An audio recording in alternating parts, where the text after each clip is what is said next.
उत्तर प्रदेश के अयोध्या में 50 लाख रुपए से अधिक के बैम्बू लाइट और प्रोजेक्टर लाइट की चोरी हो गई है। राम मंदिर प्राण प्रतिष्ठा समारोह के समय यूपी सरकार ने मंदिर तक पहुंचने के लिए 3 रास्तों का निर्माण किया था। इन रास्तों का नाम दिया गया राम पथ, जन्मभूमि पथ और भक्ति पथ। इन रास्तों पर हाई टेक लाइटें लगाए गए थे ताकि रात के समय भी लोगों को दिन जैसा माहौल मिले। न्यूज एजेंसी पीटीआई की रिपोर्ट के मुताबिक इन लाइट्स को लगाने का जिम्मा यस इंटरप्राइजेज और कृष्णा ऑटोमोबाइल्स को दिया गया था। अयोध्या विकास प्राधिकरण ने इसके लिए कॉन्ट्रैक्ट निकाला था। यूपी पुलिस ने कहा कि 9 अगस्त को यस इंटरप्राइजेज और कृष्णा ऑटोमोबाइल्स के प्रतिनिधि ने इस बारे में शिकायत दर्ज कराई है। पुलिस ने बताया कि इन रास्तों से 3800 बैम्बू लाइट और 36 प्रोजेक्टर लाइट के चोरी होने की सूचना मिली है। शिकायतकर्ता शेखर शर्मा ने एफआईआर में कहा, राम पथ पर 6400 बैम्बू लाइट और भक्ति पथ पर 96 प्रोजेक्टर लाइट लगाए गए थे। 19 मार्च तक ये सारे लाइट वहीं थे। इसके बाद 9 मई के इंस्पेक्शन में पता चला कि कुछ लाइट्स गायब थीं। अब तक 3800 बैम्बू लाइट और 36 प्रोजेक्टर लाइट को किसी अज्ञात व्यक्ति ने चुरा लिया है।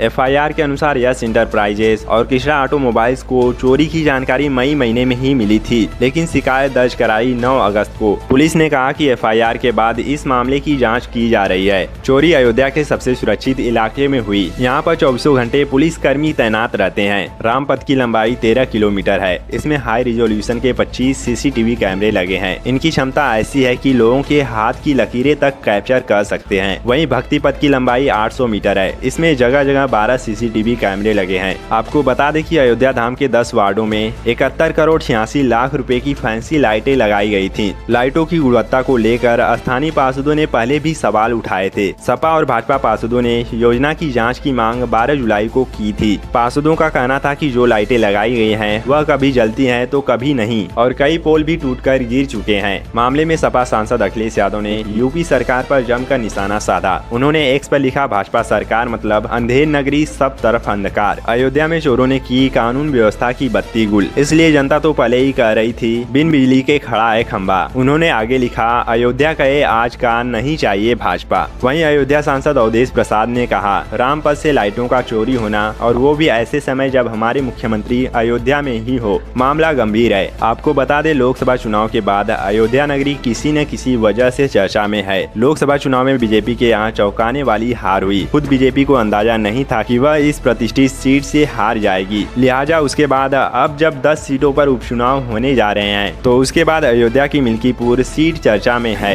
मिल्कीपुर के सपा विधायक अयोध्या सीट जीतकर सांसद बन गए हैं, इसलिए यहाँ उपचुनाव होगा। बीजेपी इस सीट को अपनी प्रतिष्ठा से जोड़कर देख रही है, इसलिए सीएम योगी आदित्यनाथ ने खुद मिल्कीपुर सीट की चुनावी कमान संभाल रखी है। कहने का मतलब है कि इस साल की शुरुआत में राम मंदिर प्राण प्रतिष्ठा कार्यक्रम के बाद से ही अयोध्या लगातार चर्चा में है। हालांकि अभी तक तो अयोध्या नगरी धार्मिक और सियासी वजहों से चर्चा में रही, लेकिन अब नए अनोखे कांड ने ध्यान आकर्षित किया है। अयोध्या में 50 लाख की चोरी का मामला सामने आया है, लेकिन हैरान करने वाली बात यह है कि मुकदमा चोरी के 2 महीने बाद दर्ज कराया गया। अब तक तो यही दावा किया जा रहा था कि अयोध्या में 50 लाख से अधिक की लाइटें चोरी हो गई हैं, लेकिन अब उत्तर प्रदेश स्थित अयोध्या में राम पथ पर लगी फैंसी लाइटों की चोरी की खबरों पर अब नई कहानी सामने आ रही है। प्रशासन का दावा है कि ये लाइट संभवतः कभी लगाई ही नहीं गई। समाचार एजेंसी IANS को दिए बयान में मंडलायुक्त गौरव दयाल ने कहा कि मामले की जांच हो रही है। अगर झूठी शिकायत दर्ज कराई गई होगी तो सख्त एक्शन लिया जाएगा। कमिश्नर ने स्पष्टीकरण देते हुए कहा कि कड़ी सुरक्षा के कारण बड़े पैमाने पर चोरी की संभावना नहीं है। विकास प्राधिकरण ने चोरी की गई लाइटों की तुलना में लगाई गई लाइटों की संख्या में अंतर पाया है। जांच जारी है और अगर चोरी की झूठी सूचना मिली तो कार्रवाई की जाएगी। मंडलायुक्त गौरव दयाल ने कहा कि संभावना यह है कि लाइटें कभी लगाई ही नहीं गईं। गौरव दयाल ने कहा कि कार्यदायी संस्था की जिम्मेदारी है कि वह 1 साल तक इन लाइट्स का रख रखाव करे। यह संभव नहीं है कि इतने ऊंचे स्थान से लाइटें चोरी हो जाएं। वैसे दोस्तों, आपको क्या लगता है, लाइटें चोरी हुई है या कभी लगाई ही नहीं गई थी? वैसे देखा जाए तो दोनों पथों पर 24 घंटे पुलिस तैनात रहती है और हाई रिजोल्यूशन सीसीटीवी कैमरों का पर्याप्त इंतजाम भी है। ऐसे में चोरी कर पाना काफी मुश्किल है। वैसे आपको क्या लगता है, हमें कमेंट में जरूर बताइए, और अगर वीडियो पसंद आई हो तो हमारे चैनल को सब्सक्राइब भी कर लीजिएगा।